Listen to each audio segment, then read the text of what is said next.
உணவுகளில் ஒன்று. அந்த இறைச்சியை பற்றி பல நெடுங்காலமாக நாம் சாப்பிட்டதும், நம்ம அதில் பல வகை சாப்பிட்டதும், யானைக்கறி வரைக்கும் நம்ம சாப்பிட்ருக்கோம். நம்ம தமிழர் உணவு என்று ஒரு நூல் இருக்குது, உலக தமிழராட்சி நிறுவனம் போட்ட புத்தகம் இருக்குது.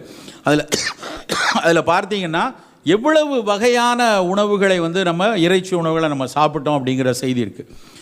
இன்றைக்கும் நம்முடைய தேவைகளில் மிக அடிப்படையான ஒரு விஷயம் இறைச்சி உணவு.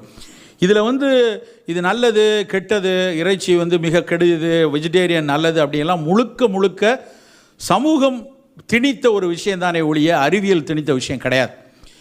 இன்னும் சொல்லப்போனால் சில பேர் வெஜிடேரியனாக சாப்பிட்டா தான் அது பயங்கர புத்திசாலித்தனம் வரும்லாம் சில பேர் பைத்தியகாரத்தனமாக பேசுகிறாங்க. உண்மையிலே நோபல் பரிசு வாங்கின 99.9% மக்கள் மாட்டிறைச்சி சாப்பிட்டவங்க தான். ஸோ இறைச்சி எந்த விதத்திலும் கேடான ஒரு விஷயம் இல்லை. இறைச்சிக்கான தேர்வு